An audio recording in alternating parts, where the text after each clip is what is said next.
My stepmother smiled when she told me I was getting married. That's how I knew I was doomed. Conrad Voss, she said, her voice dripping with honey and poison in equal measure. The most powerful alpha in the region. The gangster lord himself. And he wants an Armstrong Omega. I stood in the grand hallway of our estate, surrounded by portraits of ancestors who would have recoiled at my very existence. Beta. Despair. The disappointment. Then send Lucian, I said flatly. He's the Omega.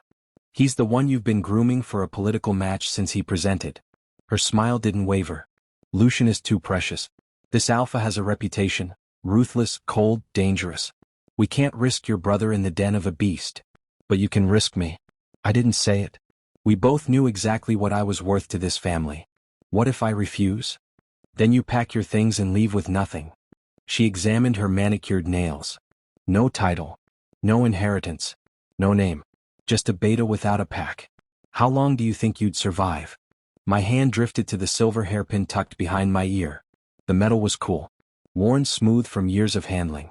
The only thing I owned that mattered. Fine, I said. But don't expect me to simper. Her eyes flicked to the hairpin with familiar disdain. She tried to confiscate it a dozen times. Told me it was ugly. Common. Unbefitting of an Armstrong. I wore it anyway. The carriage ride took 3 days. I spent them memorizing the dossier on Conrad Voss. Most of it was rumors. The Ice Lord they called him. A man who'd built an empire from nothing. Who'd buried rivals and burned alliances. Who never smiled, never yielded, never lost. And I was supposed to convince him I was a soft, submissive Omega. I touched the hairpin like a prayer bead. He gave it to me. I was 7 years old, crying by the river behind our estate. My stepmother had just announced at dinner that my hair was unseemly.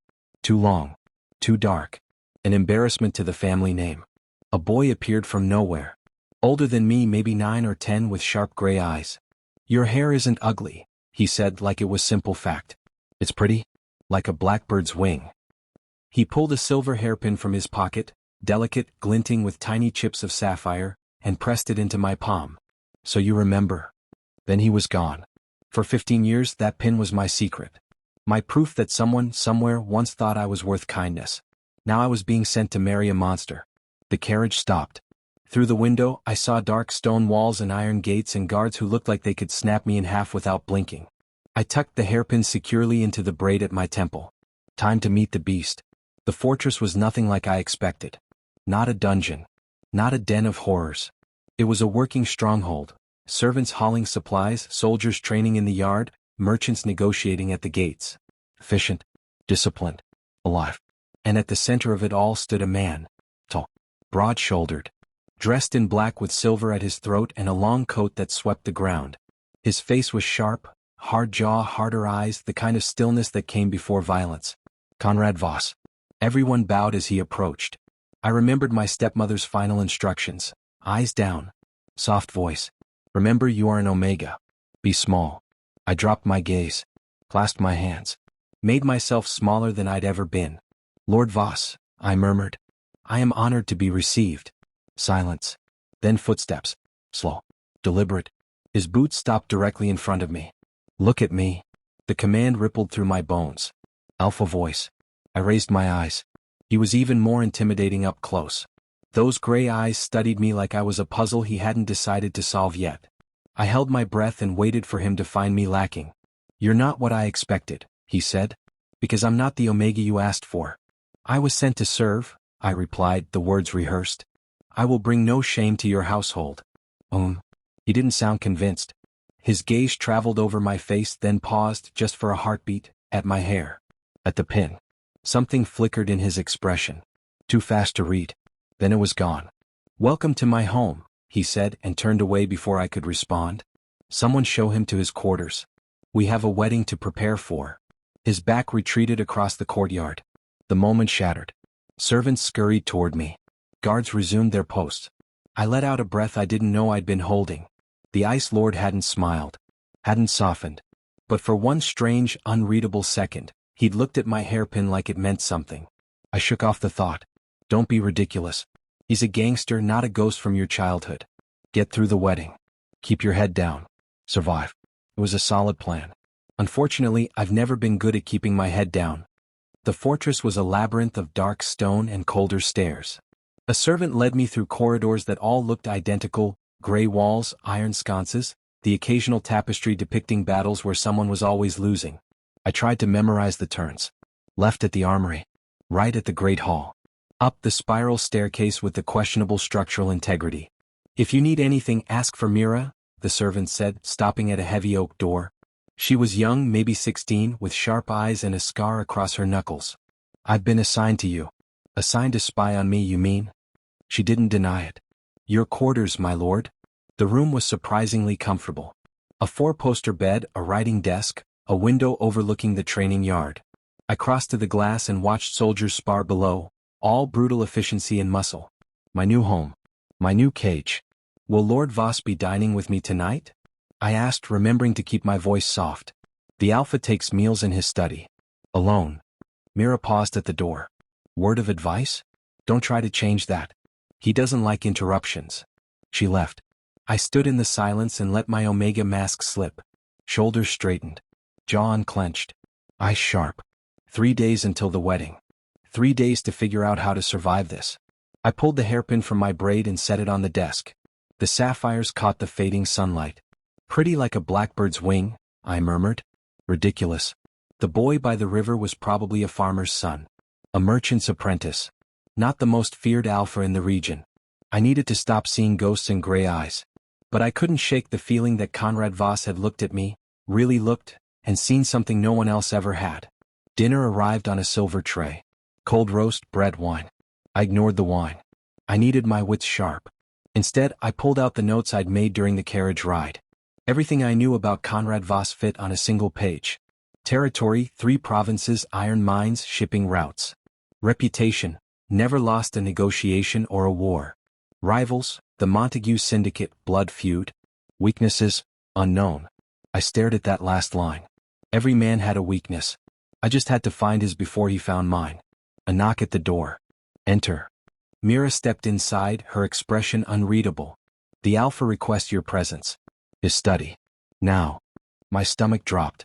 Did he say why? No. Her eyes flicked to the papers on my desk. But I'd leave those here if I were you. Smart advice.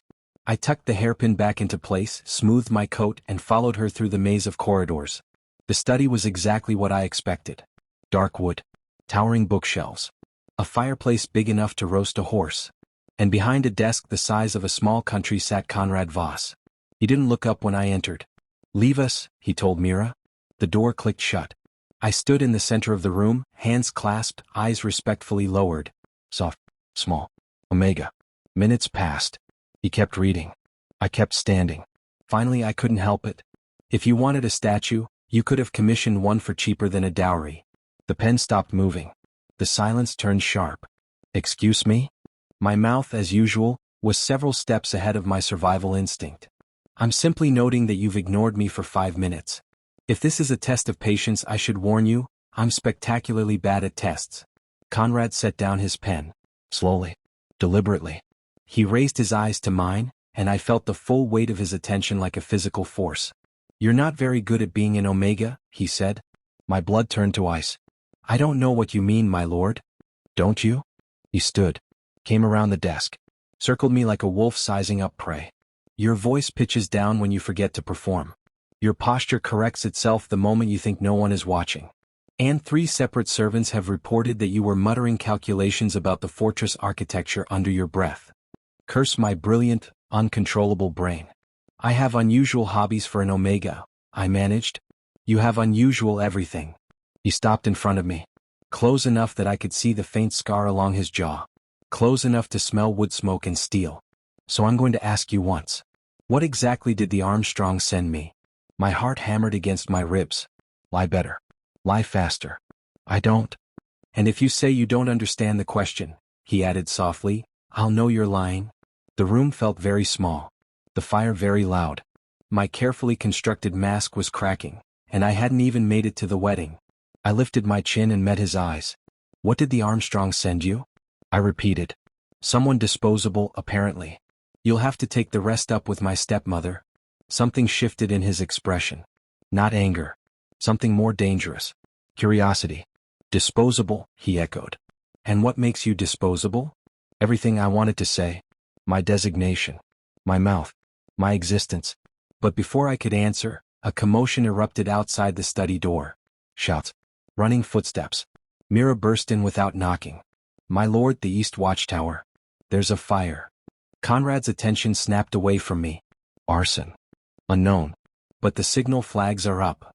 He was already moving, all traces of our interrogation forgotten. Stay here, he ordered me. Both of you. Lock the door. Then he was gone. I stood frozen, heart pounding, Myra's wide eyes meeting mine across the room. Somewhere in the fortress, fire was spreading. And I had a terrible feeling it wasn't an accident. I didn't lock the door. Mira hissed at me as I stepped into the corridor. The Alpha said to stay. The Alpha isn't the one who might burn to death in a stone fortress with questionable ventilation. I was already walking. Where's the East Watchtower? You can't. Where? She muttered something that sounded like they're going to execute me and pointed left. Third corridor. Up the narrow stairs.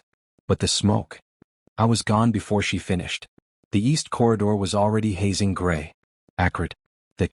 My eyes watered as I climbed the narrow staircase, one hand pressed against the stone wall for guidance. Voices above. Conrad's cutting through the chaos like a blade. Containment first. I don't care about the structure.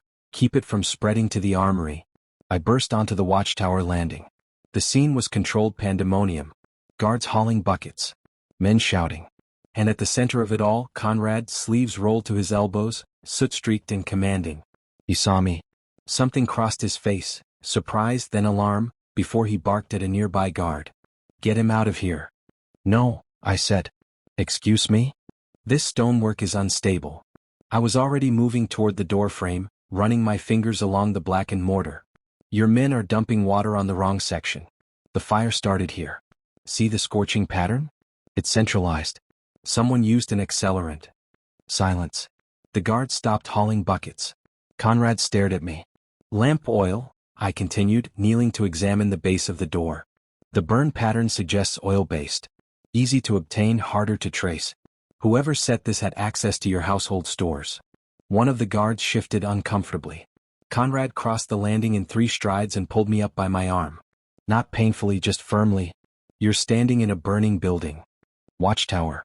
Technically. He made a sound that might have been exasperation or might have been something else entirely. Then he turned to his men. Secure the upper level. Someone track every drop of lamp oil used in the last 12 hours. His eyes dropped to me. That gray gaze, unreadable. You, he said. With me. Now. He didn't drag me. He walked beside me, one hand hovering at the small of my back like he expected me to bolt. The touch burned through my coat. The study door clicked shut behind us. The fire in the hearth cast everything in amber light. You disobeyed a direct order, he said. You ran toward danger instead of away from it.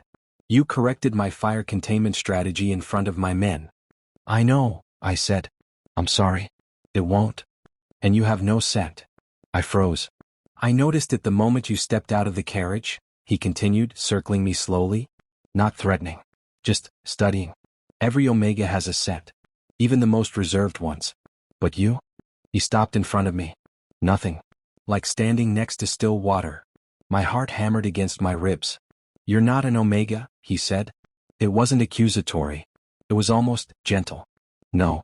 My voice came out steadier than I felt. I'm not. A beta. Yes. The Armstrong sent me a beta. To marry. Knowing the deception would be discovered. He shook his head slowly. That's either arrogance or desperation. Which is it? Both, I think. I lifted my chin.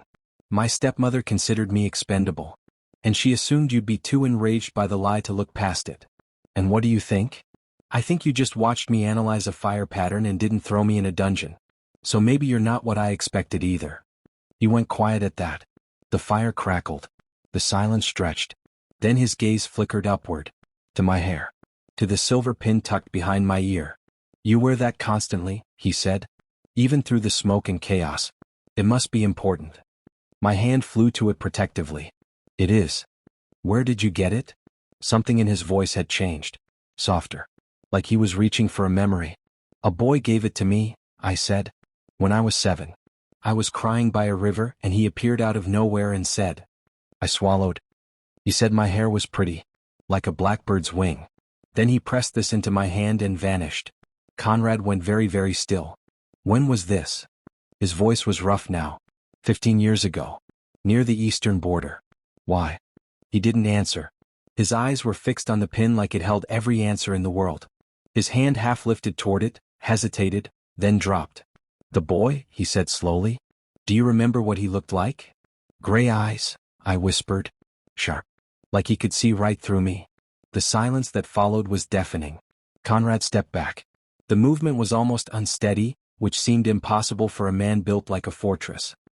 He ran a hand through his hair, dislodging a few strands from its careful styling.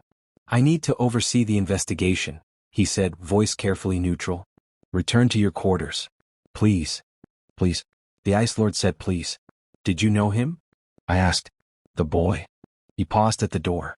His back was to me, broad shoulders tense. I knew him, he said quietly. Get some rest, Isla. We'll talk tomorrow. Then he was gone. And I stood alone in the firelit study, my heart racing, the hairpin warm against my fingers. He knew him. He knew me. I didn't sleep. How could I? Every time I closed my eyes, I saw Conrad's face. The way he'd gone still at the sight of my hairpin. The roughness in his voice when he said I knew him. He knew the boy. He knew me. But the boy by the river had been kind. Soft-spoken. A stranger who'd offered comfort to a crying child and vanished without expecting thanks. Conrad Voss was the Ice Lord. A gangster. A man who'd built an empire on blood and steel. They couldn't be the same person. Except those gray eyes. I groaned and rolled over, burying my face in the pillow. Morning light was already creeping through the window. Somewhere below, the fortress was waking. Servants hauling water, guards changing shifts, the distant clang of the blacksmith's hammer. A knock at the door. My lord. Myra's voice. The Alpha requests your presence at breakfast. I sat up so fast my head spun. He what? He requests. I heard you. Just. I ran my fingers through my tangled hair, catching on the hairpin I hadn't removed. Give me 10 minutes. 15 minutes later, I was presentable. Dark blue coat. High-collared shirt. Hair braided back, the silver pin secure at my temple. You look fine, I told myself.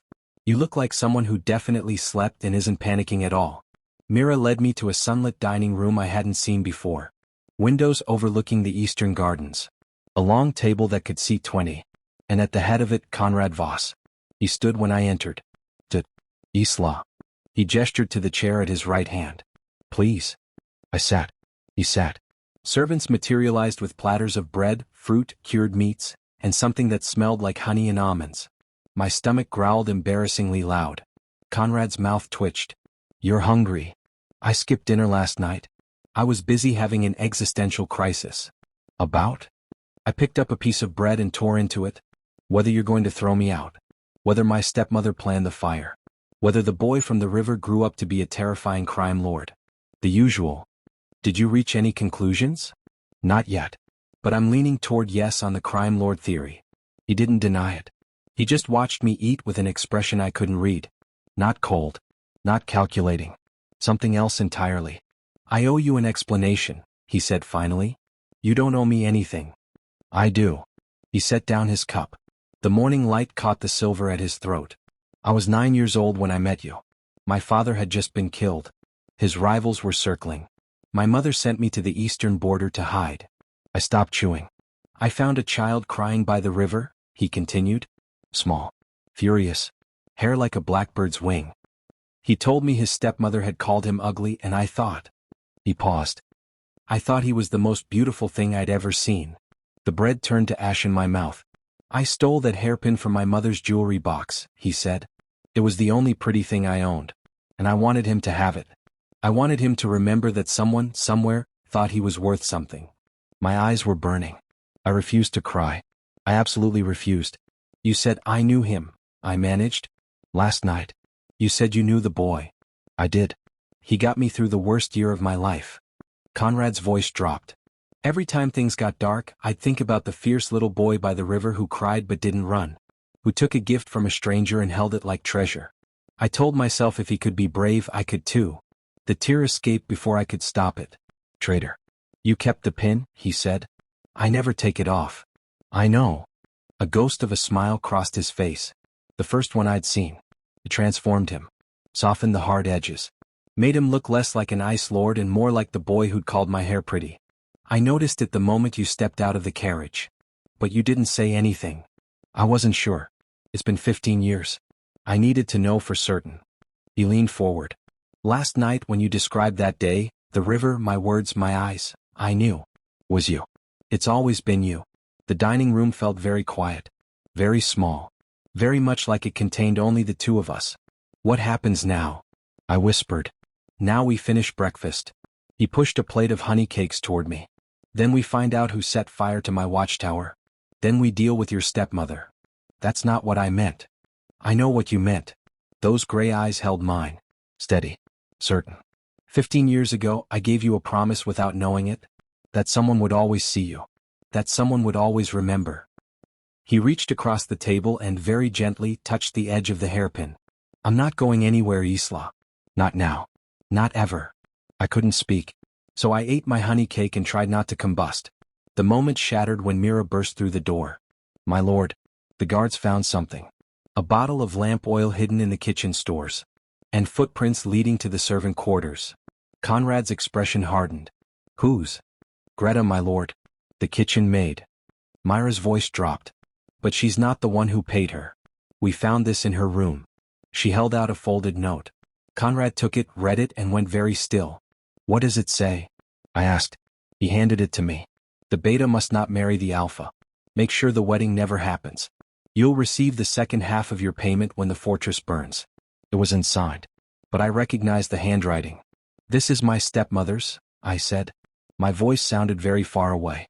She didn't just send me here to get rid of me. She's trying to destroy you too. Conrad stood. The Ice Lord was back, cold and lethal. Then it's time we stopped waiting for her next move. He held out his hand to me. Are you ready to fight back? I looked at his outstretched palm. At the man who'd given me a hairpin and a reason to be brave. Then I took it. I've been ready for 15 years. The wedding was tomorrow. One day until I stood before witnesses and bound myself to Conrad Voss. One day until my stepmother's plan either succeeded or spectacularly imploded. One day until I found out if the boy from the river truly meant it when he said he wasn't going anywhere. But first we had a spy to catch. She's been working in the kitchens for 6 months, Mira said, spreading documents across Conrad's desk. Good references. Clean background. Nothing that flagged her during hiring. References can be forged, I said. Backgrounds can be manufactured. Trust me, my stepmother taught an entire masterclass on deception. Conrad stood by the window, arms crossed, watching the courtyard below. Where is the maid now? Locked in the storage cellar. 2 guards on the door. Has she talked? No, my lord. She's been crying. Says she didn't know what was in the bottle.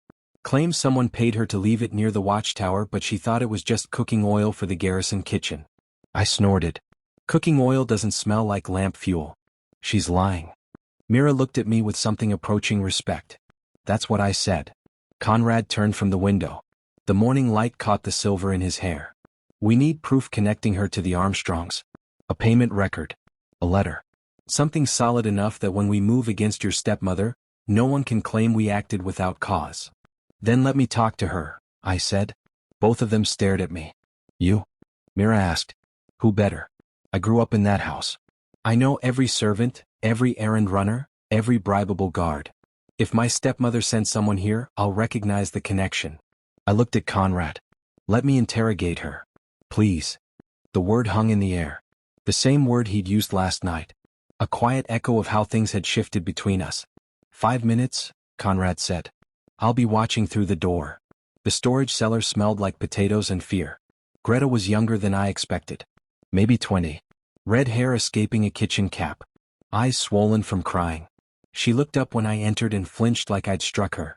Please, she whispered. I didn't know. I swear I didn't know. I leaned against the stone wall, keeping my posture casual. The hairpin was cool against my temple, a reminder of who I was. Who I'd always been. Let's skip the denials, I said. You're not a very good liar, Greta. Which makes me wonder why my stepmother sent someone so easily caught. Her flinch was real this time. I don't know anyone's stepmother. You do. You've probably never met her. She doesn't dirty her hands. But you've met her people. Her money. Her threats. I crouched down to her level. What did she promise you? What? Safety for your family? Or did she threaten someone you love? Greta's lip trembled. I can't. She'll hurt them. Who? My sister. She works in the Armstrong household. A kitchen maid like me. The steward told me if I didn't help, my sister would pay the price. Tears streamed down her face. I didn't want to hurt anyone. I just wanted to protect her. My heart clenched. I knew that desperation. I'd lived it. Tell me everything, I said quietly. The payments, the contacts, the instructions. All of it. And I swear to you, we will get your sister out of that house before my stepmother even knows you've talked. Greta searched my face, looking for the lie, the trap. You're the beta, she whispered. The one they sent away. I'm the beta who's going to burn that house down. I held out my hand. Help me and I'll help you. Deal? A long pause. Then she took it. Deal. I emerged from the cellar with a signed confession, the name of the steward who'd blackmailed her, and the location of a dead drop where she was supposed to leave reports for Armstrong couriers. Conrad read the documents with an expression that got colder by the line. The steward is my stepmother's personal errand runner, I said. He's been with her for 20 years. If we can flip him, he knows everything, the fire, the fake curse on Lucian, all of it. We can't flip him if we can't reach him. Then we reach him. I was pacing now, my mind racing. The dead drop. Greta is supposed to leave a report tonight. What if we send a message instead? Something that forces the steward to meet us on neutral ground. What kind of message? I stopped pacing. A grin spread across my face, the kind that used to terrify my tutors. How do you feel about blackmailing a blackmailer? Conrad looked at me for a long moment. Then that ghost of a smile returned. I think, he said, I'm going to enjoy being married to you. That evening we set the trap. A forged note, written in Greta's hand but dictated by me, placed in the dead drop behind the old mill. It claimed Greta had discovered a devastating secret about Conrad's finances and demanded the steward meet her immediately at a tavern near the border. He'll come, I said as we waited in the shadows of the mill. He's greedy. That's why my stepmother keeps him close. You've done this before, Conrad observed. Schemed. I've survived. I glanced at him. There's a difference. Not in our world. The sound of hoofbeats interrupted us. A single rider approached the mill, dismounted, and walked toward the dead drop. The steward, Baldric. I'd known him since childhood. He'd watched my stepmother humiliate me 100 times and never said a word. Conrad's men emerged from the darkness like shadows given form. Baldric of House Armstrong, Conrad said, stepping into the moonlight. You've been conspiring to commit murder on my lands. I suggest you start talking. The steward's face went white. And somewhere in the distance, the fortress bells began to ring. The wedding bells. Baldric broke in under an hour. Conrad didn't even touch him. He just sat across the table in the fortress interrogation room, gray eyes steady, voice calm, and listed every consequence of silence. Loss of position. Seizure of assets. A trial for conspiracy to commit murder. The steward crumpled like wet paper. It was Lady Armstrong, Baldric sobbed. All of it. The fire, the fake references for the maid, the threats. She wanted the beta dead before the wedding. She said if there was no betrothed, Lord Voss would have to accept the true Omega instead. Lucian, I said. The name tasted like ash. Yes, her son. The perfect heir. Baldric wiped his nose with a trembling hand. She's been planning this for years. Destroy your reputation, make you unmarriageable, and clear the path for him. Every suitor who courted you, she sabotaged them all. I sat back in my chair. Something cold settled in my chest. The suitor who tripped at the banquet, I said slowly. The one who developed that sudden allergy. The one chased by peacocks. All arranged. The first had his drink drugged. The second had nettles sewn into his gloves. The peacocks. Baldric almost smiled before remembering where he was. We just starved them for a day and pointed them at his bright red coat. Years. Years of believing I was cursed. Years of wondering what was wrong with me. Years of watching Lucian get everything, the praise, the prospects, the future, while I faded into the background like a shameful secret. And it was all manufactured. You made me believe I was unlovable, I whispered. So Lucian could have his pick of suitors. She wanted the best for him. Only the best. Baldric couldn't meet my eyes. When Lord Voss requested an Omega bride, she panicked. The Ice Lord was too dangerous. Too unpredictable. She couldn't risk Lucian in this marriage. So she sent you instead. Expendable, I said. Yes. The word hung in the air. Conrad hadn't moved, but I felt the shift in him. The temperature in the room dropped several degrees. Write it down, he said, and his voice was winter itself. Every detail. Every date. Every accomplice. Sign it. Baldric's hand shook as he wrote. I watched him and felt something unexpected building in my chest. Not rage. Not grief. Freedom. It was never me. It was never my fault. I wasn't cursed or broken or unworthy. I was just in her way. Conrad's hand found mine under the table. Warm. Solid. I held on like he was the only anchor in a storm. Thank you, I murmured. For what? For believing me. For not thinking I was cursed. He turned to me and those gray eyes held nothing but certainty. You were never cursed, Isla. You were just surrounded by people too blind to see your worth. I was definitely going to cry. Later. In private. The wedding happened at dawn. Small. Intimate. Just Mira, a handful of guards, and the fortress chaplain who kept glancing at Conrad like he couldn't quite believe the Ice Lord was getting married. I wore deep blue. Not Armstrong colors. My colors now. The hairpin gleamed in my braided hair, sapphires catching the early light. Conrad wore black and silver, severe and handsome, and when I walked toward him across the stone floor, he looked at me like I was the sun breaking through clouds. The vows were simple. Loyalty. Protection. The binding of two souls. You may seal the union, the chaplain said. Conrad cupped my face in his hands. Gentle. Reverent. 15 years, he murmured, so only I could hear. I've been waiting 15 years to find you again. Then he kissed me. Soft and certain and absolutely devastating. Husband, I said, testing the word. Husband, he agreed. And smiled, a real smile, the kind that transformed his whole face. Mira was openly crying. I pretended not to notice. The celebration lasted exactly 2 hours. Mira had arranged a feast in the dining hall. Roast pheasant. Honeyed wine. A cake that she'd apparently threatened the pastry chef into perfecting. I ate and laughed and caught Conrad's eye across the table, feeling warmth bloom in my chest every single time. Then a guard burst through the doors. My lord. Riders approaching from the eastern road. Armstrong banners. Lady Armstrong is with them. And... He hesitated. And what? Conrad was already on his feet. And she's brought the Omega heir. Lord Lucian. The warmth vanished. Of course she brought him. Her trump card. Her perfect son. She'd come to demand the swap, take back the defective beta and replace him with the Omega she'd been saving for someone worthy. She had no idea what was waiting for her. Let them come, I said. I stood, brushing crumbs from my coat. We have a signed confession and a witness. She's walking into her own funeral. Conrad looked at me. Your condition. You said you wanted to be the one standing there. I do. Then let's go greet our guests. We met them in the courtyard. The Armstrong retinue spilled through the gates. Guards in house colors. A carriage bearing my stepmother's crest. And behind it, a smaller carriage from which emerged Lucian. He was exactly as I remembered. Golden-haired. Elegant. Dressed in pale silk that probably cost more than my entire wardrobe. He looked around the fortress with barely concealed disdain. My stepmother descended from her carriage in a swirl of calculated grace. Lord Voss, she called, her voice carrying across the courtyard. I've come to correct a terrible mistake. Have you? Conrad's voice was ice. The betrothed we sent you is a beta. An imposter. A desperate substitution made without my knowledge.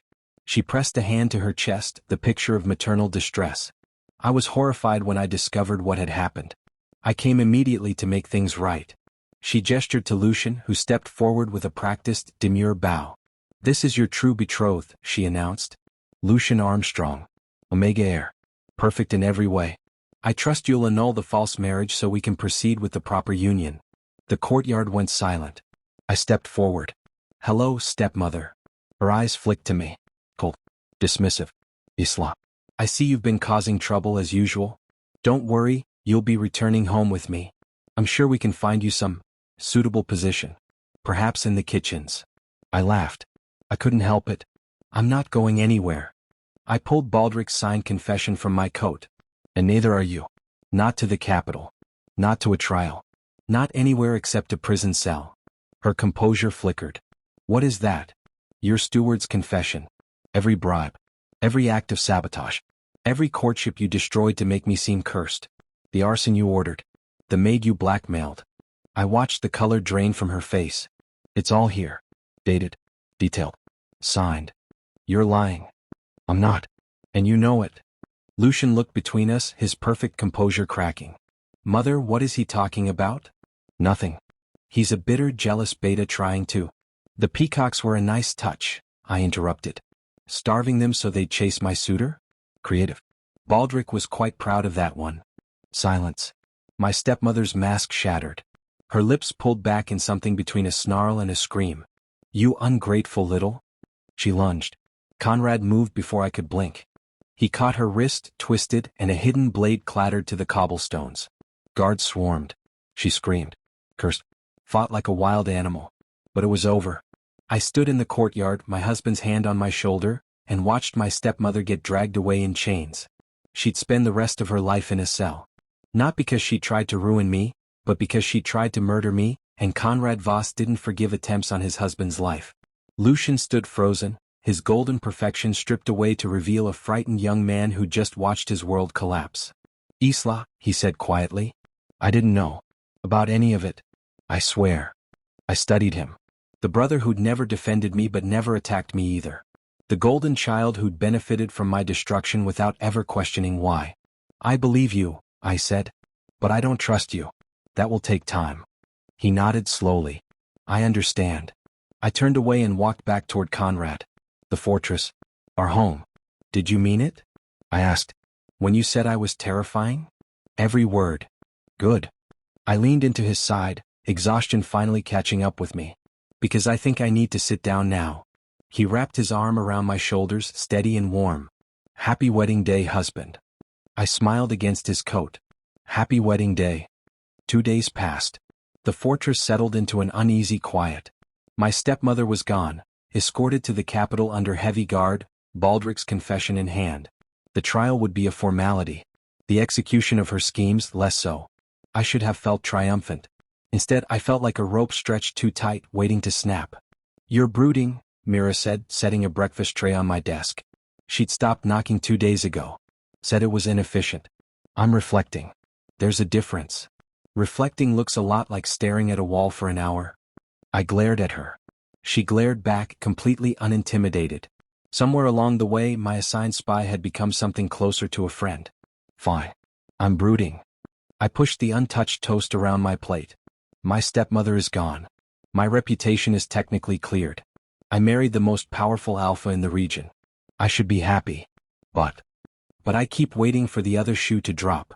Mira poured herself tea without asking permission. There's always another shoe. That's life in this fortress. That's deeply unhelpful. I'm a guard, not a philosopher. A knock at the door saved me from further wisdom. One of Conrad's men entered, bowing stiffly. My lord consort. The Alpha requests your presence in the Great Hall. There's a matter requiring your attention. My stomach flipped. What kind of matter? The household accounts, my lord. There appears to be a discrepancy. The Great Hall was chaos when I arrived. Servants clustered in anxious groups. Guards stood at attention, looking confused about why they were guarding ledgers instead of doors. And at the center of it all, Conrad sat behind a table piled with books and papers, his expression hovering somewhere between fury and exhaustion. You asked for me? I approached carefully. My quartermaster has been embezzling, Conrad said flatly. For 3 years. I only discovered it because I ordered a full audit after the arson. 3 years. He was clever. Small amounts. Spread across accounts. Conrad rubbed his temples. I trusted him. He'd been with me since the beginning. There it was. The weight behind his words. Not anger at the theft, anger at the betrayal. The Ice Lord had a heart after all, and someone had put a knife in it. I pulled up a chair and sat beside him. Show me. For the next 4 hours we went through every ledger. Every receipt. Every falsified entry. I found things he'd missed. Patterns in the numbers, inconsistencies in the handwriting, a trail of payments that led to a gambling house 3 towns over. This entry, I said pointing. It says payment for grain, but the amount is wrong. Too high. He was patting it. Conrad stared at the page. How did I not see that? Because you were looking at the big picture. You're a strategist.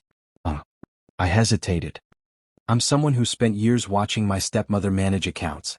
I learned to spot the rot beneath the shine. You're brilliant, he said simply. The compliment hit me harder than it should have. I'm just detail-oriented. You're brilliant, he repeated. And you just caught a thief I missed for 3 years. Accept the compliment, Isla. I ducked my head, hiding a smile. Fine. I'm brilliant. Happy. Ecstatic. The quartermaster was arrested by evening. The fortress buzzed with the news. The beta consort had caught a thief on his 4th day of marriage. The servants looked at me differently after that. Less suspicion. More respect. I found myself wandering the corridors that night, too restless to sleep. The hairpin was warm against my temple.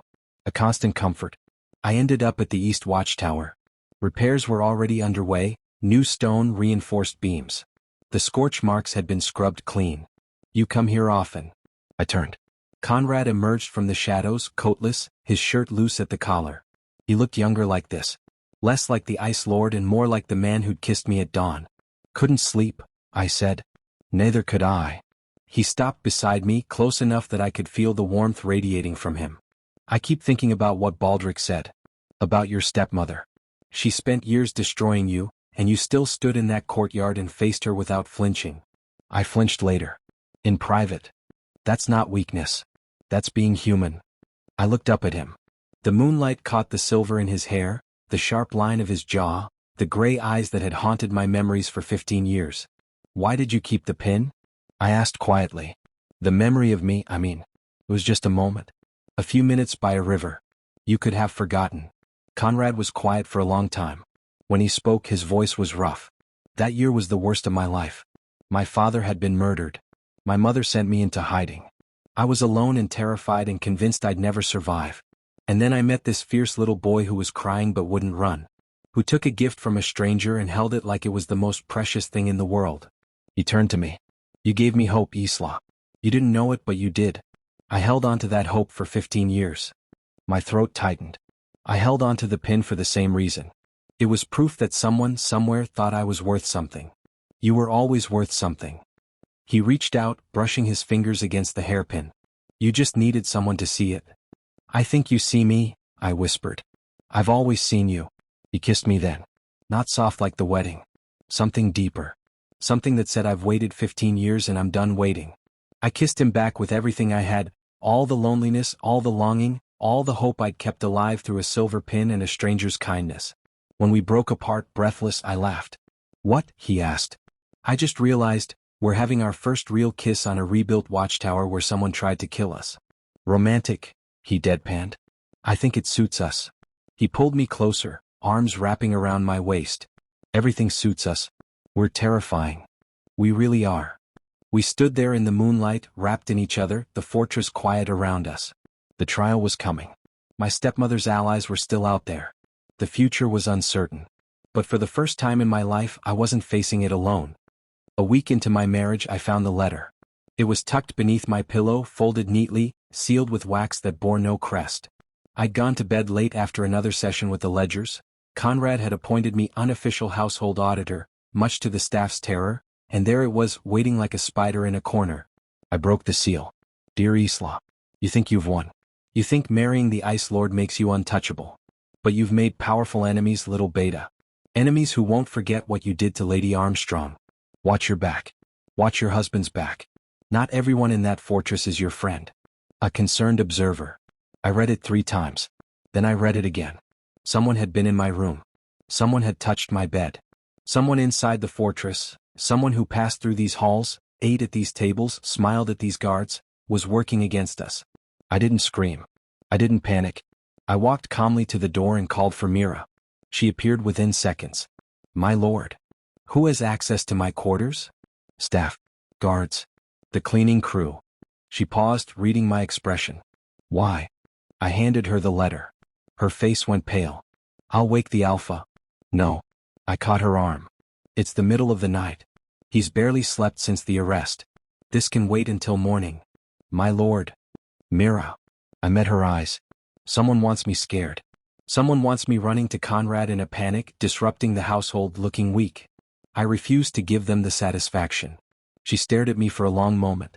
Then something shifted in her expression. Respect maybe. Or the realization that I was far more stubborn than she'd initially calculated. What do you want to do?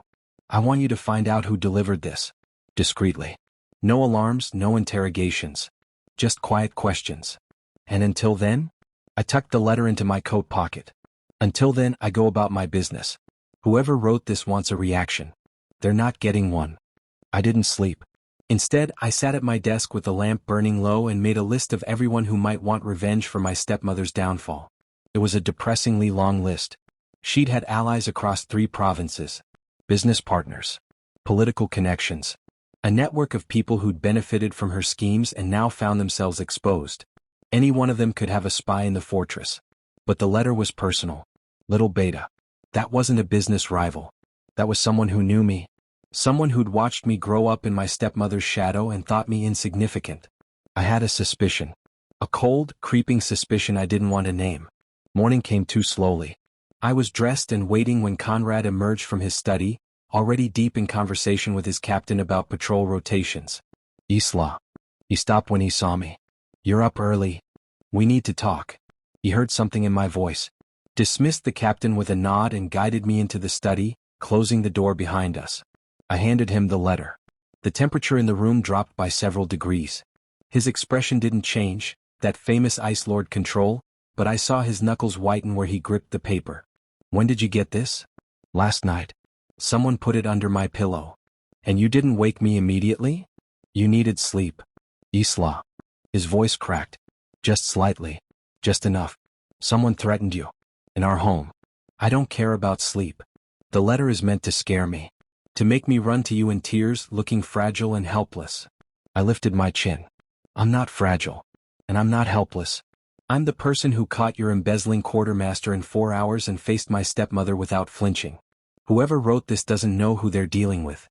Conrad stared at me. Then, unexpectedly, he laughed. A rough, startled sound. You're remarkable, he said. I know. Terrifying. You've mentioned. I stepped closer. The letter says not everyone in the fortress is my friend. That means we have a spy. Someone who reports to my stepmother's allies. Someone who can access private quarters. Or someone who paid a servant to deliver it. Either way, there's a leak. I met his gray eyes. And I think I know who it might be. Who? The handwriting isn't familiar. But the phrasing, little Beta, that's specific. That's someone who knew me before. Someone who watched my stepmother call me that exact phrase for years. Conrad's expression sharpened. You think it's someone from your household? I think my stepmother wasn't working alone. Baldric was her tool, but there were others. People who agreed with her. People who benefited. I took a breath. And one of them might still be in play. A knock at the door interrupted us. Mira entered, her face tight. My lord. I asked around about deliveries to your quarters. One of the newer servants, a girl named Tessa, said she saw someone near your door last night. Someone who doesn't belong in that wing. Who? Mira hesitated. Lord Lucian's manservant. He accompanied the Omega heir when Lady Armstrong arrived. He's been staying in the guest quarters ever since. The cold suspicion I'd felt all night crystallized into certainty. Lucian. My brother hadn't come alone. And his manservant had been in my wing of the fortress. Where is Lucian now? I asked. In the guest quarters, my lord. He hasn't left since the arrest. I looked at Conrad. I need to talk to my brother. Alone? No. I want you there. And I want guards outside the door. I tucked the letter back into my pocket. If Lucian is innocent, he'll help us. If he's not, then he'll regret ever setting foot in my fortress, Conrad finished. His voice was winter steel. We walked to the guest quarters together, Mira at our heels, the hairpin cool against my temple. Somewhere in the fortress, a spy was watching. A spy who thought a threatening letter would make me crumble. They were about to learn exactly how wrong they were. Lucian's guest quarters were the finest in the fortress. Silk drapes. A 4-poster bed. Windows overlooking the eastern gardens. Conrad had housed him like visiting royalty despite everything. I wondered if my brother appreciated the irony. We found him by the window, still in his dressing gown, staring at the gardens like they held answers to questions he hadn't asked. He looked smaller than I remembered.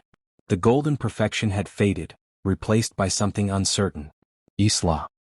He turned, and genuine surprise flickered across his face. I didn't expect. He stopped when he saw Conrad behind me, Amira, and the 2 guards taking positions outside the door. What's going on? I held up the letter. Did you write this? He took it, read it, and the color drained from his face. No, absolutely not. Isla, I swear. Your manservant was seen near my quarters last night. Thomas? Lucian looked genuinely bewildered.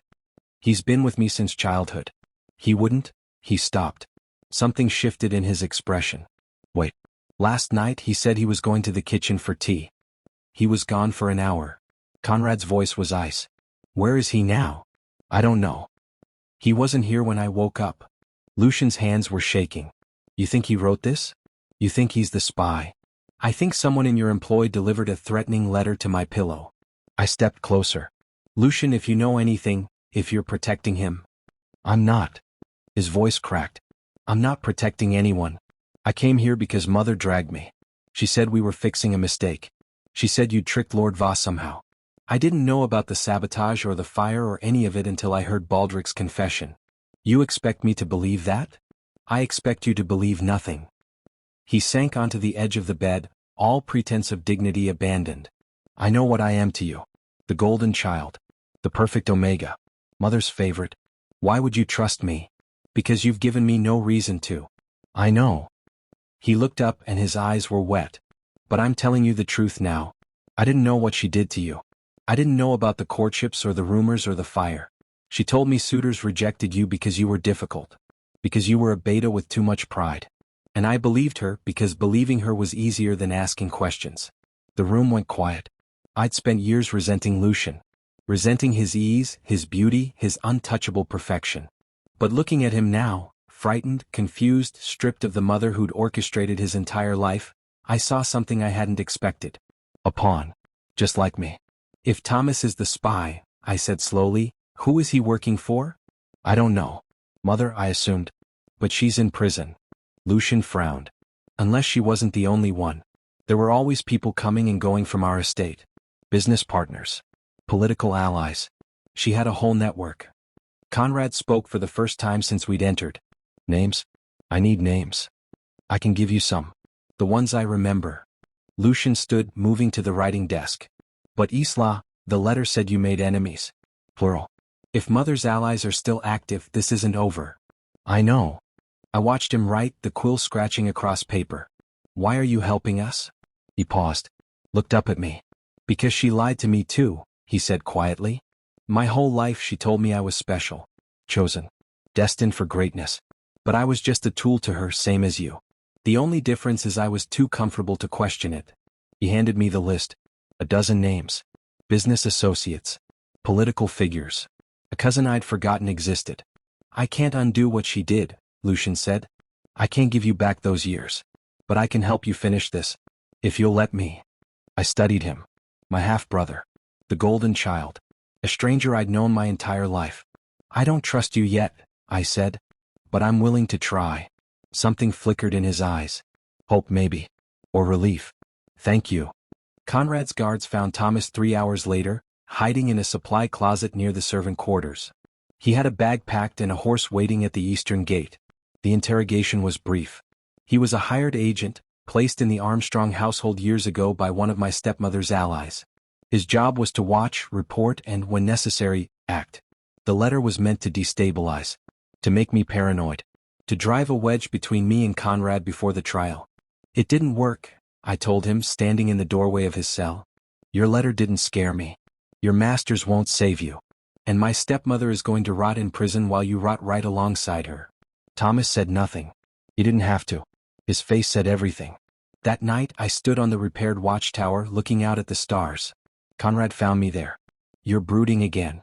Reflecting. Same thing. He leaned against the parapet beside me. Lucian gave us solid intelligence. We've already sent riders to investigate 3 of the names on his list. Thomas is in custody. The trial is in 2 weeks. He paused. You should be celebrating. I'll celebrate when it's over. I turned to face him. My stepmother spent years making me feel powerless, small, expendable. And even from a prison cell, her allies are still trying to hurt me. When does it end? Conrad reached out and tucked a loose strand of hair behind my ear, his fingers brushing the silver pin. It ends when we end it, he said. Together. No more secrets. No more spies. We root out every last one of them until there's no one left who dares threaten you. That sounds like a lot of work. It is. But I'm the Ice Lord. A ghost of a smile. And you're the most terrifying beta I've ever met. I like our odds. I laughed despite myself. You're getting better at pep talks. I've had a good teacher. He kissed me then, soft and warm under the starlight. The fortress stretched around us, stone and shadow and the quiet hum of a household at peace. Tomorrow we'd hunt enemies. Tomorrow we'd prepare for trial. Tomorrow the fight would continue. But tonight I had my husband, my hairpin, my hard-won hope, and that was enough. The fever hit me 3 days before the trial. I was reviewing grain inventories in Conrad's study when the room tilted sideways. The ledger blurred. My skin flushed hot, then cold, then hot again until I couldn't tell which was real. Isla. Myra's voice sounded very far away. Isla, you're burning up. I'm fine. I tried to stand. My legs didn't cooperate. Just tired. Then the floor rushed up to meet me. I woke in our bed with Conrad's hand wrapped around mine and a healer bent over me with sharp-smelling herbs. My body felt like it was on fire from the inside out. Every muscle ached. Every breath burned. Not a natural fever, the healer was saying. Her voice came in fragments. Something he ingested. Beta biology reacting, heat inducer meant for omegas. Heat inducer. Someone had drugged me. Conrad. My voice came out cracked and broken. Don't let them. I'm here. He was at my side instantly, pressing a cool cloth to my forehead. I'm not going anywhere. Tell me what you need. I wanted to say something clever. Something brave. But my body was a furnace and my thoughts were smoke. Don't let them send me back, I whispered. Please don't send me back. Conrad's face crumpled. The Ice Lord, the most feared alpha in the region, looked at me with something raw and shattered. Never, he said. His voice broke on the word. I will never send you back. You're mine. You're home. You're safe. I closed my eyes and let the darkness pull me under. The fever dreams were merciless. I was 7 years old again, crying by the river. My stepmother's voice echoed through the trees. Ugly. Worthless. No one will ever want you. I clutched the hairpin and waited for the boy with gray eyes to find me. But he didn't come. I was 14 watching another suitor flee. Cursed, the servants whispered. Something wrong with that one. I held my head high and pretended it didn't hurt. It always hurt. I was 22, standing in a burning watchtower, and Conrad was walking away from me. His back retreated into smoke. I called his name. He didn't turn around. Don't leave me, I begged. Please don't leave me. I'm here. The voice cut through the flames. Strong. Certain. I'm here, Isla. I'm not leaving. I opened my eyes. Conrad was beside me on the bed. Not sitting in a chair. Not keeping a polite vigil. He was in the bed, his body curled around mine like a shield, his arms holding me against his chest. He looked like he hadn't slept in days. You're here? I rasped. Where else would I be? The watchtower.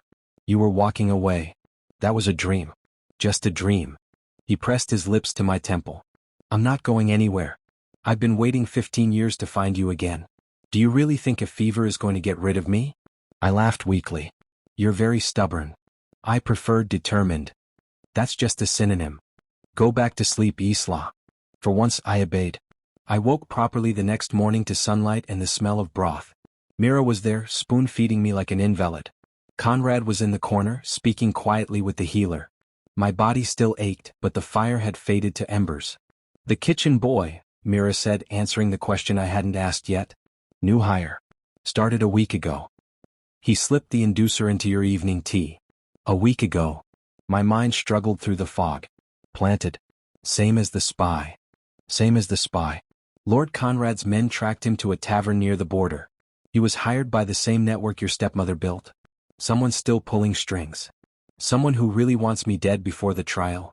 Mira didn't deny it. The boy is in custody. The network is unraveling. And you're alive. Focus on that. I focused on the broth instead. Easier to swallow than the reality of my situation. After Mira left, Conrad crossed the room and sat on the edge of the bed. He looked exhausted. Shadows under his eyes. Stubble darkening his jaw. You haven't slept, I said. I slept. Conrad. Fine. I haven't slept. He took my hand. His grip was warm and solid and everything I needed. You were delirious for 2 days. You kept begging me not to send you back. You thought I was leaving you in the fire. Shame burned in my chest. I don't remember most of it. I do. His thumb traced circles on my palm. You said my name. Over and over. You asked me not to leave. I was delirious. You were honest. He lifted my hand to his lips. I need you to know something, Isla. I'm not your stepmother. I'm not those suitors who ran. I'm not anyone who ever made you feel disposable. I'm the boy who gave you a hairpin and spent 15 years trying to become worthy of you. My throat tightened. Conrad. I didn't know it was you I was waiting for, but it was. It always was. His gray eyes held mine. When you were burning with fever, all I could think was that I'd just found you. I couldn't lose you. Not now. Not ever. I reached up and touched his face. His stubble was rough against my palm. You're not going to lose me, I said. I'm too stubborn to die. Terrifying. Determined. He smiled. A real smile. The one that made him look less like the Ice Lord and more like the boy by the river. We match, I said. We do. He leaned down and kissed me. Gentle. Careful. Like I was something precious he was afraid of breaking. I kissed him back with everything I had left. When we broke apart, I rested my forehead against his. The trial is in 2 days. Someone out there still wants me dead. Then we'll find them first. Together. His voice hardened. No one touches you again. No one threatens you. No one takes you from me. The Ice Lord was back. But this time the ice wasn't cold. It was a shield. And I was standing behind it. The trial was a spectacle. The Capitol courthouse overflowed with nobles, merchants, and gossip-hungry spectators who'd traveled for days to watch Lady Armstrong face justice. She sat in the defendant's box in a plain gray dress, her elaborate jewelry stripped away, her hair pulled back severely. She looked smaller without her finery. Diminished. But her eyes were still sharp. Still calculating. Still searching the crowd for allies. I sat in the front row with Conrad on one side and Mira on the other. Lucian was 3 seats down, pale and silent. He'd testified that morning, nervous but steady, confirming everything Baldrick's confession had detailed. The sabotage. The lies. The years of manufactured ruin. Now it was my turn. Do you swear to speak the truth? The magistrate asked. I do. I took the stand and faced the woman who'd made my life a living nightmare. She stared back at me with naked contempt. The prosecutor guided me through the story. The suitors who fled. The rumors that followed me. The day my stepmother told me I was being sent to marry the Ice Lord because I was expendable. And the fire at Lord Voss's fortress? The prosecutor asked. I discovered it was arson. Lamp oil planted by a maid my stepmother had blackmailed. She confessed everything. The maid. And the steward. Baldrick. He signed a full confession detailing Lady Armstrong's orders. Murmurs rippled through the courtroom. My stepmother's jaw tightened. And the poisoning attempt? The prosecutor's voice was grave. The heat inducer slipped into your tea? The kitchen boy was hired by my stepmother's network. He admitted it in custody. I nearly died. The murmurs grew louder. Angrier. The prosecutor turned to the magistrate. The prosecution rests. The evidence is overwhelming. The magistrate nodded. Lady Armstrong. You may speak in your defense. My stepmother rose. For a moment she just looked at me. Her eyes were cold and flat and utterly unrepentant. You think you've won, she said quietly. You think marrying that gangster makes you untouchable. But you're still just a beta. Still just the spare. Still just the child I should have sent away years ago. You did send me away, I said. It was the best thing you ever did for me. Her composure cracked. You ungrateful little. Enough.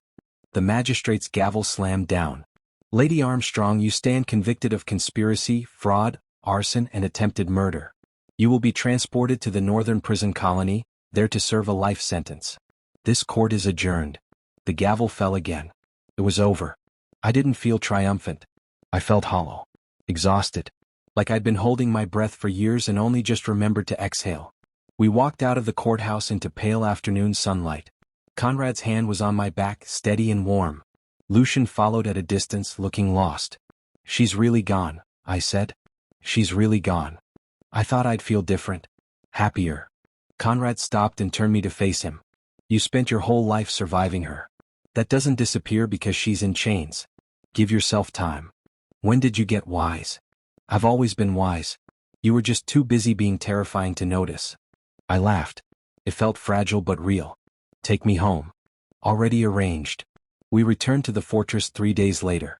The household had prepared a quiet welcome. No fanfare. No crowds. Just Mira at the gates with a tired smile and a stack of reports that needed attention. The last of the network has been dismantled, she said, walking us through the courtyard.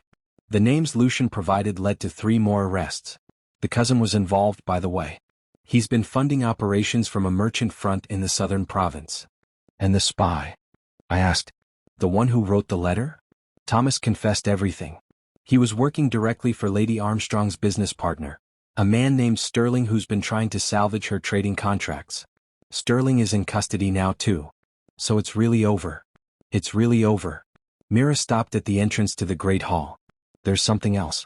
While you were gone, the staff took a vote. A vote? Unanimous. She pushed open the doors. The Great Hall had been transformed. Candles flickered on every surface. Flowers spilled from vases I'd never seen. The long table was set with our finest dishes, and every servant, guard, and household member stood in neat rows, waiting. What is this? I breathed. A proper wedding reception, Mira said. The first one was rushed. We figured you deserved a real celebration. I looked at Conrad. He was smiling, that rare, precious smile I'd come to treasure. Did you plan this? I may have suggested it. The staff did the rest. He took my hand. They voted Isla. Every single one of them. You walked into this fortress as a stranger and a suspected imposter. Now they're throwing you a party. Because I terrify them? Because they respect you. Because you caught an embezzler and survived an assassin and faced down the woman who tried to destroy you. He lifted my hand to his lips. Because you're remarkable and everyone in this room knows it. I looked at the assembled staff. At Mira grinning openly. At the guards who'd once viewed me with suspicion, now standing at proud attention. At the kitchen maids and the stable hands and the clerks who'd watched me work beside them for weeks. Thank you, I said. My voice came out rough. All of you. I don't know what I did to deserve this. You were yourself, Mira said simply. That was enough. The celebration lasted until midnight. There was music, dancing. A cake that didn't require threatening the pastry chef. Conrad danced with me under the candlelight, his hand warm on my waist, his gray eyes never leaving my face. Happy? He asked. Exhausted. Overwhelmed. Possibly delirious. I leaned into him. But yes. Happy. Good. I still have questions though. Of course you do. Back in the courthouse. My stepmother said she should have sent me away years ago. What did she mean by that? Conrad's expression flickered. I don't know. You do. I can tell when you're lying. He was quiet for a moment. The music swirled around us. Then he sighed. There's something I haven't told you. Something I discovered while you were recovering from the fever. He guided me away from the dance floor toward a quiet corner. When my men arrested your stepmother's business partner, Sterling, they found documents. Old ones. Correspondence dating back to before you were born. What kind of correspondence? The kind that explains why your stepmother hated you so much. Conrad's voice was gentle. Isla, your father had an affair. Before he married her. The woman was a beta from a minor house. She died in childbirth. The world tilted. My mother, I whispered. You're saying my stepmother wasn't just cruel. She was punishing me for existing. For being proof of my father's betrayal. Yes. I gripped the edge of the table. The hairpin was cool against my temple. 15 years of humiliation. 15 years of being told I was worthless, ugly, cursed. And it was never about me at all. Isla. Conrad's hand covered mine. Say something. I looked up at him. At the boy who'd given me a hairpin. At the man who'd fought beside me. At the alpha who'd never once made me feel like a spare. I'm not her, I said. I'm not my father's betrayal. I'm not proof of anything except that my mother loved me enough to bring me into this world. No, Conrad agreed. You're not. I'm just Isla. You're Isla, he said. The most terrifying beta I've ever met. The consort of the Ice Lord. The person who reorganized my armory and caught my embezzler and brought down an entire conspiracy. You're not defined by her hatred. You never were. I pulled the hairpin from my braid and held it in my palm. Silver glinted in the candlelight. I want to meet my mother's family, I said. If they're still out there. I want to know where I come from. Then we'll find them. Together. You make a lot of promises, Conrad Voss. I keep them. He took the hairpin from my palm and gently slid it back into place. Every single one. 6 months later, I stood in a sunlit garden and watched my husband try to charm a cat. She doesn't like you, I called from the bench. She likes me, Conrad insisted. The cat, a stray ginger who'd adopted the fortress kitchens, flattened her ears and swished her tail. She's just reserved. She's plotting your murder. That's what you said about me when we first met. And I was right. You were plotting something. I was plotting how to keep you. He abandoned the cat and crossed the garden toward me. The morning light caught the silver threading through his dark hair. That's different. Is it? Yes. Murder is illegal. Keeping you was self-defense. I laughed and pulled him down beside me. The bench was small. We had to press close to fit. Neither of us complained. You're ridiculous, I told him. I'm the Ice Lord. I'm terrifying. You're a man who just spent 10 minutes trying to befriend a cat that clearly wants nothing to do with you. The cat is a tactical challenge. I don't lose tactical challenges. You definitely lost this one. He made a disgruntled sound and rested his head against mine. The garden stretched around us, roses blooming, herbs fragrant in the warmth, the distant clang of the blacksmith's hammer echoing from the outer yard. It had taken months, but the fortress finally felt like home. My home. Our home. So much had changed since the trial. My stepmother was in the northern prison colony, serving a life sentence she'd never escape. Her network had been dismantled piece by piece. Sterling, the cousin, the business partners, all of them facing justice. The Armstrong estate had passed to Lucian, who was slowly learning to manage it without his mother's poison whispering in his ear. We exchanged letters now. Awkward ones, full of half apologies and hesitant overtures. It wasn't forgiveness. Not yet. But it was a start. I'd found my mother's family too. Conrad's men had tracked them to a small village near the eastern border. Modest people. Kind people. A grandmother who wept when she saw my face and said I had my mother's eyes. An aunt who pressed warm bread into my hands and told me stories about the gentle beta girl who'd fallen in love with the wrong nobleman and paid the price. I visited them once a month now. Brought them supplies. Listened to their stories. Learned to bake bread with my aunt's patient instruction. I was building something. A life. A family. A sense of belonging I'd never thought I'd have. Mira had become my official chief of staff. The servants no longer flinched when I walked into the kitchens. The guards saluted me in the corridors. I still reviewed the ledgers every month, and the new quartermaster, a terrified young man who'd heard stories about his predecessor, had yet to make a single error. And Conrad. Conrad was still the Ice Lord. Still the most feared alpha in the region. Still the man who could silence a room with a single look. But he was also the man who brought me tea when I worked too late. The man who kissed my forehead every morning before he left for patrol. The man who'd given a crying child a hairpin and waited 15 years to find him again. Isla, he said now, his voice pulling me from my thoughts. You're brooding. Reflecting. Same thing. He took my hand, threading his fingers through mine. What are you thinking about? Everything. The guard. The fortress. The cat you failed to befriend. The cat is still a work in progress. The cat despises you. The cat is entitled to her opinion. He squeezed my hand. What else? I turned to face him. Really face him. Those gray eyes that had haunted my memories for half my life. The sharp jaw. The rare smile I'd learned to coax out more often. I'm thinking about the river, I said. The day we met. I was so small. So convinced I was worthless. And then this strange boy appeared and told me my hair was pretty. You had very pretty hair. I still do. I know. He touched the silver hairpin, still tucked behind my ear where it had lived for 15 years. You still wear it. I'll always wear it. It's proof. Of what? That someone somewhere thought I was worth something. I leaned into him. Even before I believed it myself. Conrad was quiet for a moment. When he spoke, his voice was rough. I gave you that pin because I wanted you to remember. But I think I needed to remember too. Every time things got dark, I'd think about the fierce little boy by the river who cried but didn't run. Who took a gift from a stranger and held it like treasure. He cupped my face in his hands. You gave me hope, Isla. Before I even knew what hope was. You gave me the same thing. Then we're even. We're not even. I kissed him softly. We're just beginning. That evening we hosted dinner in the Great Hall. Not a formal affair. Just Mira, a few of the senior guards, Lucian, who'd arrived that morning for one of his tentative visits, and the fortress staff who'd become something like family. The long table was crowded with dishes and laughter and the warm chaos of people who'd learned to trust each other. Lucian approached me after the meal. He still looked uncertain. Still moved like someone learning to walk without strings. I wanted to thank you, he said. For the letters. For letting me visit. You're my brother. I wasn't a very good one. No. But you're trying now.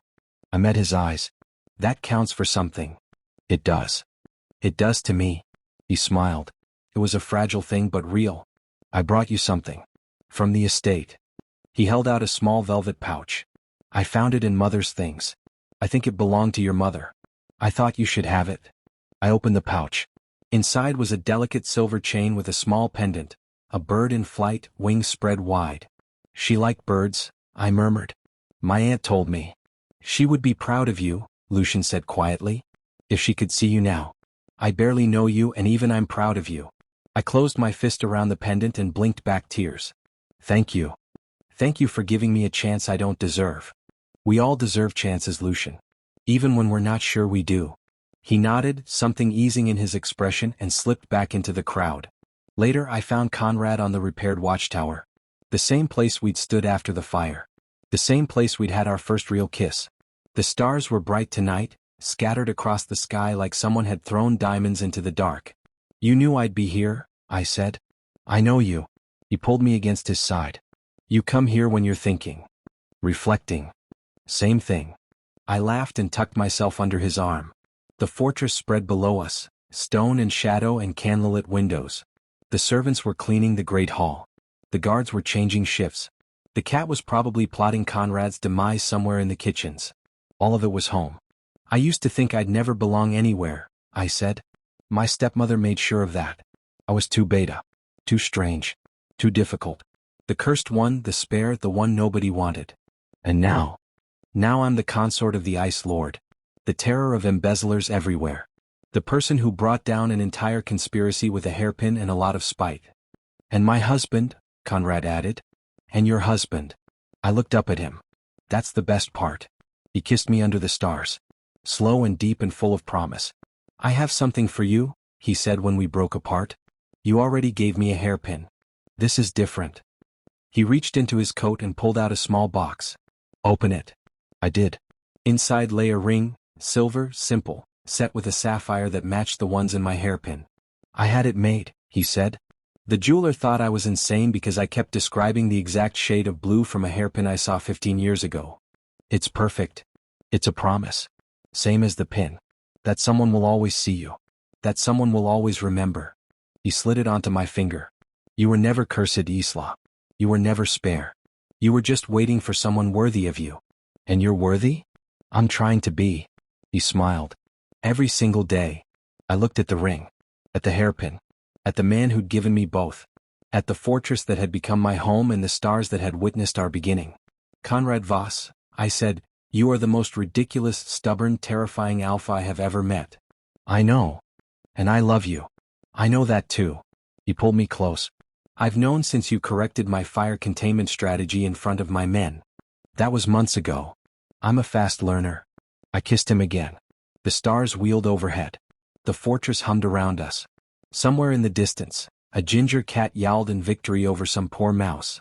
And I, Isla Voss, once the cursed beta, once the spare, once the boy crying by a river, stood in my husband's arms and knew, finally, completely, that I was where I belong and I wouldn't trade it for anything else in the world.